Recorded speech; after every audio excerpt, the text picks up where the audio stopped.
Welcome to Mrs. Bat's Bat Bugs. So today we're actually going to be discussing one of the effects of guano that is a safety concern. I have mentioned it on a couple of my previous videos. I always try to give a little FYI when it comes to safety precautions. But we are going to actually be discussing some of the effects of handling guano and what can happen when you have bats in your attic or you're in a cave or things of that nature by contracting a fungus that causes histoplasmosis. Now it is airborne, and we're going to go into that a little bit, but basically this is the type of fungus that loves to party in bat guano. Now, what is histoplasmosis? That's the most important. Histoplasmosis is a fungal infection caused by a fungus called Histoplasma capsulatum. Okay, that's a scientific term. I have to look at my notes to remember exactly how to pronounce that. The fungus actually lives in the environment, particularly in soil that contains a large amount of bird or bat droppings, right? So it's not just bats, it can come from chickens, regular birds, different things like that. So just because you think that bats are dangerous, just remember you're surrounded by things that carry this fungus. So it's not just bats that carry it. Dealing with any kind of fecal matter can be a very dangerous thing. So what happens is when people inhale the microscopic fungal spores from the air, they can actually become infected. So there's different types of histoplasmosis that you kind of need to be aware of, and there's mainly three types. The first one is called primary pulmonary histoplasmosis. Now, this is the most common type of histoplasmosis. This basically occurs when you're a healthy person that inhales the fungal spores for the first time, right? So you know how the saying goes, an apple a day keeps the doctor away kind of thing. So the healthier you are, obviously, the less effects that it has on you and the more chances you have of beating it. We're going to go into that. Now, most people with primary pulmonary histoplasmosis do not have any symptoms, or they just may have mild symptoms such as like fever, cough, and fatigue, right? The infection usually goes away on its own and you don't need treatment, right? So it makes sense scientifically. The healthier you are, the less that any virus or fungus has an effect on you, health-wise. And then the second one is progressive decimated histoplasmosis. Now, this is definitely a more serious form of histoplasmosis, and it occurs with people with weakened immune systems. And it can be weakened immune systems like HIV, AIDS, cancer, or even organ transplants. So this is when you're going to be most vulnerable and susceptible to it. It can spread to other organs such as your liver, your spleen, and your bones. Now, the symptoms that you'll most likely experience with a weakened immune system is going to be fever, weight loss, fatigue, and shortness of breath. So if you have any of those conditions and you're experiencing those symptoms, please go see a professional, get tested. The third one is going to be primary cutaneous histoplasmosis. Now, this is a rare form of histoplasmosis, and it occurs when the fungal spores enter into the skin through a cut or a scrape, right? And the symptoms can include a red and crusty rash. Now, again, I'm going to go into the safety features. If it's getting in through a cut or whatever, there's a lot of things that can cause that. You know, whether it's coming from the seams or the attic entry door that you have, different things like that, or being in some of these guano infested areas with cuts and stuff like that, which means that you're not taking proper safety precautions, which Mrs. Bass is going to go into. Now, the symptoms of histoplasmosis can vary depending on the type and severity of the actual infection itself. Now, in general, people with mild cases of histoplasmosis may not have any symptoms like I had mentioned before, or they may have mild symptoms such as fever, cough, and fatigue. Now, people with more severe cases of histoplasmosis will have the following symptoms: fever, cough, shortness of breath, weight loss, fatigue, night sweats, muscle aches, headaches, chest pain, rash, enlarged lymph nodes, liver problems, spleen problems, and even bone problems.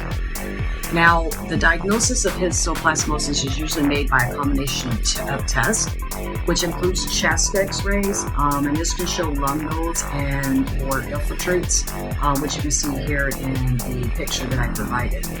So it's very hard to show you examples of histoplasmosis, being that it's on a microscopic level, until it actually starts to manifest itself, outwardly and physically. Now, we also have septium culture. This can be used to grow the fungus in the laboratory, okay? But we also conduct it through blood tests.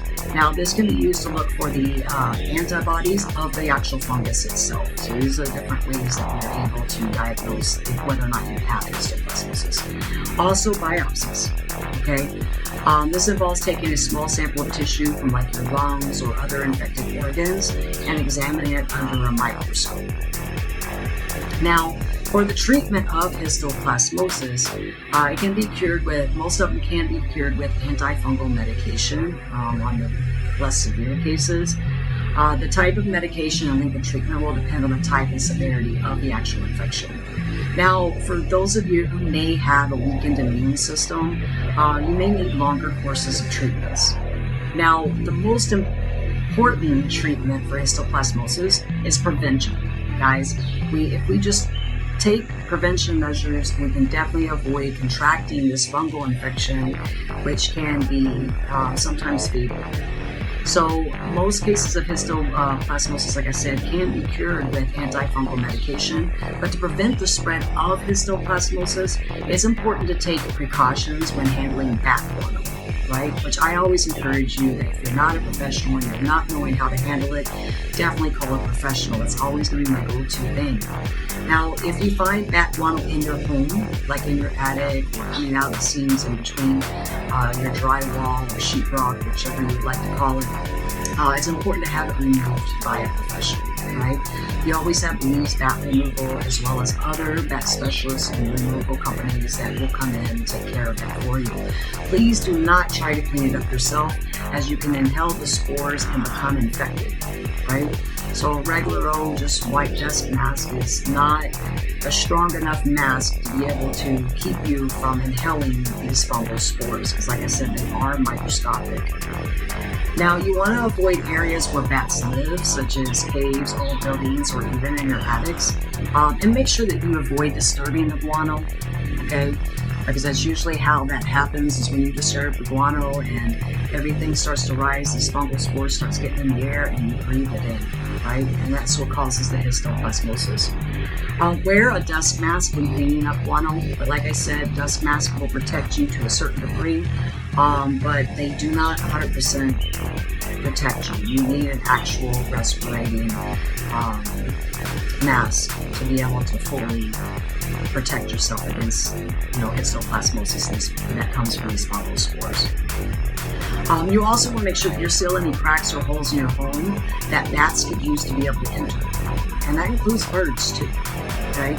So you want to make sure that you get every little nook and cranny. It can be a very tedious job, and it takes a while because there's things that you can even overlook. Make sure that you're installing bat valves to allow bats to exit your home to prevent them from entering. Leaves Bat Removal does that. I've done it personally myself, as well as Benny Bat, that I recently came in contact with on TikTok. Amazing guy, I like his work. So there's a lot of different ways to be able to create these type of exits so that bats can get out and not back in. The most important thing is to have your home inspected by a wildlife professional for signs of bats, right? That's going to be the most important, so you know exactly what steps you need to take and what measures you need to take in order to protect yourself and your home and to clear your home of any of these exposures that you might potentially be having. By taking these precautions, you can actually help protect yourself and your family from dangers of bat guano.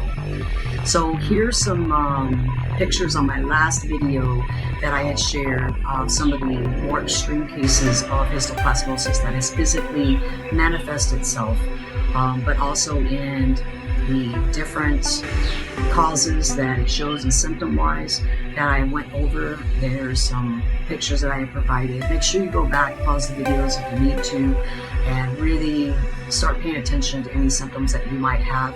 Again, this batch just wants you guys to be safe, happy, and healthy by taking preventative measures. Make sure you call a bat specialist to handle the guano. Please do not disturb it. If you have it in your home, it is important that you invest the time and the money to be able to have these problems remedied the right way and professionally, than to spend thousands upon thousands of dollars trying to recuperate your health that you could have prevented in the first place. Again, I want to thank you so much for following us on TikTok, subscribing to my YouTube channel, and continuing to support Bat Facts and the comments and your videos. Thank you so much for all my followers. I absolutely adore and love you guys. And let's dance for some Bat Facts.